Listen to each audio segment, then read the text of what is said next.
አንድ ቀን ምሽት ህልም እያያችሁ እያለ ድንገት ህልም ውስጥ እንደሆናችሁ ብታውቁስ? ያ ሪላይዜሽን ድንገት አይምሯችሁ ውስጥ ቢመጣስ? እዛ ዓለም ውስጥ ምን ታደርጋላችሁ? እኔ ያ ነው የገጠመኝ። ሉሲድ ድሪም የሚፈጠረው ተኝተን ህልም እያየን እያለ ህልም ውስጥ እንደሆንን ስናቅ ነው። ሙሉ ሰውነታችን ተኝቶ አይምሯችን ብቻ ሲነቃ ማለት ነው። እና የዓለም ህልም እንደሆነ ውሸት እንደሆነ ስናቅ ዓለሙን ሙሉ መቆጣጠር እንችላለን ነው የሚለው ዋና ሀሳቡ። ሉሲድ ድሪሚንግ በጣም ደስ የሚለው ነገር ሁሉ ነገር ልክ እንደዚሁ ዓለም 100% እውን ሆኖ ግን እዛ ዓለም ውስጥ የፈለግነውን ነገር ማድረግ መቻላችን ነው። ለምሳሌ መብረር እንችላለን። እዚህ ዓለም ላይ ስንመለስ በጣም የሚጠቅሙንን አዳዲስ ስኪሎች መማርና መለማመድ እንችላለን። እዛ ውስጥ በድንገት ያጣነውን ወዳጅ መገናኘት እንችላለን።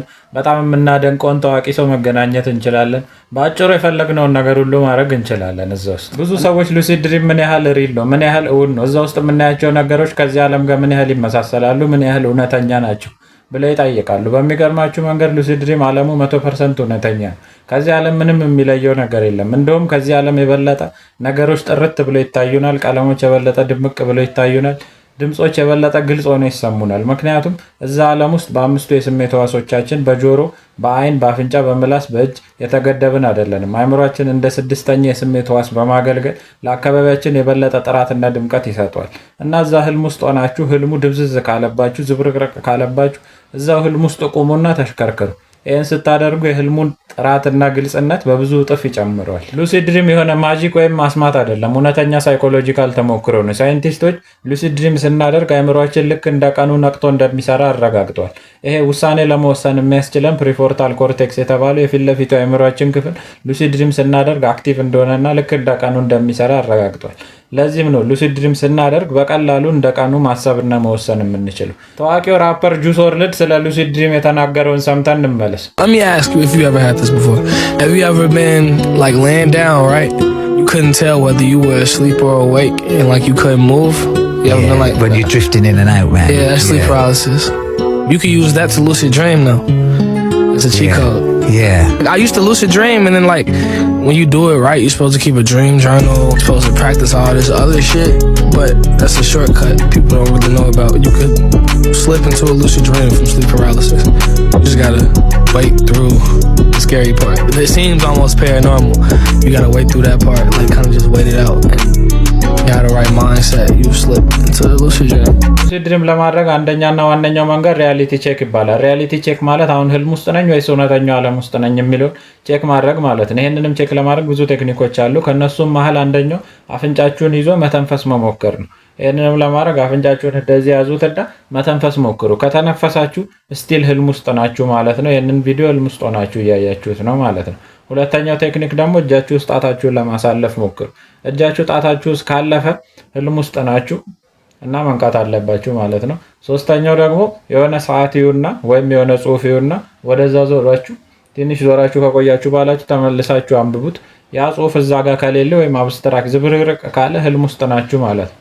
እና እነዚህን ሪያሊቲ ቼኮች በተደጋጋሚ ካደረጋችሁ እውነተኛው ዓለም ላይ እንደ ሱስ ነገር ይሆንባችሁና የሆነ ቀን ህልም ውስጥ ሆናችሁ ቼክ ታደርጋላችሁ። ቼክ ስታደርጉ ህልም ውስጥ እንደሆናችሁ ታውቃላችሁ። ሉሲድ ድሪም ታደርጋላችሁ ማለት ነው። ሉሲድ ድሪም ለማድረግ ሁለተኛው ቴክኒክ ዌክ ባክ ቱ ቤድ ይባላል። ይሄን ቴክኒክ ለመተግበር መጀመሪያ ለ4 ሰዓት ትተኙና ትነሳላችሁ። ከዛ ለ40 ደቂቃ ነቅታችሁ ትቆዩና ድጋሚ ትተኛላችሁ። ይህንንም ስታደርጉ ሉሲድ ድሪም የማድረግ እድላችሁ በብዙ እጥፍ ይጨምራል። ይሄ ቴክኒክ በጣም ወሳኝ ነው። እኔ ራሱ መጀመሪያ ሉሲድ ድሪም ያደረግኩት በዚህ ቴክኒክ ነው። ቀን ላይ ተኝቼ ነበር፣ ማታም በጊዜ ተኛው በዛ ላይ። ከዛ ማታ ትንሽ ከተኛው በኋላ ተነሳው፣ ትንሽ ቆይቼ ድጋሚ ተኛው። ከዛ ሉሲድ ሆንኩ ማለት ነው። ሶስተኛው ሉሲድ ድሪም የማድረጊያ መንገድ ዋይልድ ቴክኒክ ይባላል። ዋይልድ ሲተነተን ዌክ ኢንዱስድ ሉሲድ ድሪሚንግ ነው። ይህ ቴክኒክ በጣም ኢፌክቲቭ እና ቀላል ሲሆን ይህን ቴክኒክ ለማድረግ መጀመሪያ በጀርባችን ቀጥ ብለን እንተኛና አይናችንን ጨፍነን ሰውነታችን እስከሚተኛ እንጠብቀዋለን። አይምሯችን ነቅቶ ሰውነታችን ብቻ እንዲተኛ ማለት ነው። ከዛ ለበቂ ሰዓት ታግሰን ከቆየን እዛው እንደተኛን ወደ ህልም ዓለም ስንገባ ይታየናል ማለት ነው። ግን ይህንን ስናደርግ አእምሯችን ሰውነታችን መተኛቱን ለማረጋገጥ ሲል የተለያዩ ቦታዎቻችንን ያሳክከናል እና ያንን ማሳከክ ስሜት ችለነው ተቋቁመን ከቆየን ቀጥታ ወደዛ ዓለም ስንገባ ይታየናል ማለት ነው። አራተኛው ሉሲድ ድሪም የማድረጊያ መንገድ ድሪም ጆርናል ይባላል። ሁሌ ከእንቅልፋችሁ ስትነሱ ያያችሁትን ህልም ጻፉ። ሲሪየስሊ ሁሌ ከእንቅልፋችሁ ስትነሱ ያያችሁትን ህልም የምትጽፉበት ማስታወሻ ደብተር አዘጋጁና እዛ ላይ ጻፉ ሁሌ ህልም ስታዩ። ምክንያቱም ይሄ ቀጣይ ህልም ውስጥ ስትሆኑ ህልም ውስጥ እንደሆናችሁ ለማስተዋል በቀላሉ ይረዳችኋል ማለት ነው። ምክንያቱም ብዙ ሰው ህልሙን የሚያየው ተመሳሳይ ቦታ ነው። የሆነ የተማረበት ትምህርት ቤት ወይ ያደገበት ወይ በህይወቱ አይቶት የማያውቀው አስፋልት። እነዚህ ቦታዎች ይደጋገማሉ። ህልም ውስጥ የሚፈጠሩ ክስተቶች ይለያዩ እንጂ ህልሙ የምናይበት ቦታ አንድ ነው ሁሌ። እነዚህ የሚደጋገሙ ቦታዎች በህልም ጥናት ውስጥ ድሪም ሳይን ይባላሉ። እና ጆርናል ስንጽፍ እና ሁሌ ስናነበው ያንን ጆርናል እነዚህ ሳይኖች ሲፈጠሩ በቀላሉ እናስተውላቸዋለን። ህልም ውስጥ እንደሆንን እናውቃለን። ሉሲድ ድሪም በቀላሉ እናደርጋለን ማለት ነው። ብዙ ሰዎች ሉሲድ ድሪምን ከሰብኮንሽስ ማይንዳቸው ጋር ለማውራት ይጠቀሙበታል። በቀላሉ ይሄን ለማድረግ እዛው ሉሲድ ድሪም ውስጥ እንዳላችሁ አንዱን ሰውዬ ሄዱና ምንድን ነው የምፈራው? ምን አይነት ህይወት እንዲኖረኝ ነው የምፈልገው? ተሰጥኦዬ ምንድን ነው ብላችሁ ጠይቁት። የሚመልስላችሁ የሚያናገራችሁ አካል ሰብኮንሽስ ማይንዳችሁ ነው፣ ድብቁ አይምሯችሁ ማለት ነው። እና ደግሞ ከምንም በላይ ሉሲድ ድሪም ስታደርጉ ይህን ጥፋት እንዳታጠፉ። እዛ ህልም ውስጥ ያለ ማንኛውንም ሰው ወይም እንስሳ ጉዳት እንዳታደርሱበት። ምክንያቱም እዛ አይምሯችሁ ውስጥ ናችሁ፣ የትም አልሄዳችሁም። እና ይሄ እንስሳ ወይም ሰውዬ አይምሯችሁ አንድ አካል ነው።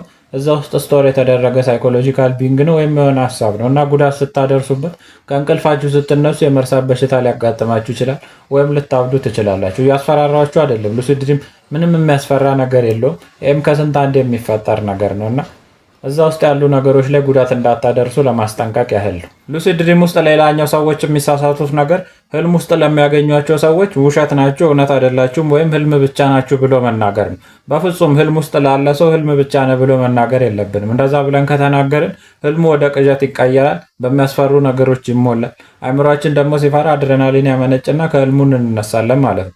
እና ሉሲድ ድሪም ውስጥ የበለጠ መቆየት ከፈለጋችሁ ህልም ውስጥ ላሉ ሰዎች ህልም ናችሁ ብሎ መናገር አይመከርም። ሉሲድ ድሪም ወይም ንቁ ህልም የምናየው ሬም የሚባለው የእንቅልፍ ደረጃ ላይ ስንደርስ ነው። ሬም ሲተነተን ራፒድ አይ ሙቭመንት ማለት ሲሆን እዚህ ደረጃ የደረሰን ሰው አይኑን ገልጠን ብናየው ብሌኑ በፍጥነት እየተንቀሳቀሰች ነው። እዚህ ደረጃ ላይ አይምሯችን በጣም አክቲቭ ነው፣ ልክ እንደ ቀኑ ነው የሚሰራው። እዚህ ደረጃ የምንደርሰው ከተኛን ከ4 ሰዓት በኋላ ሲሆን እዚህ ደረጃ ነው ህልም የምናየው።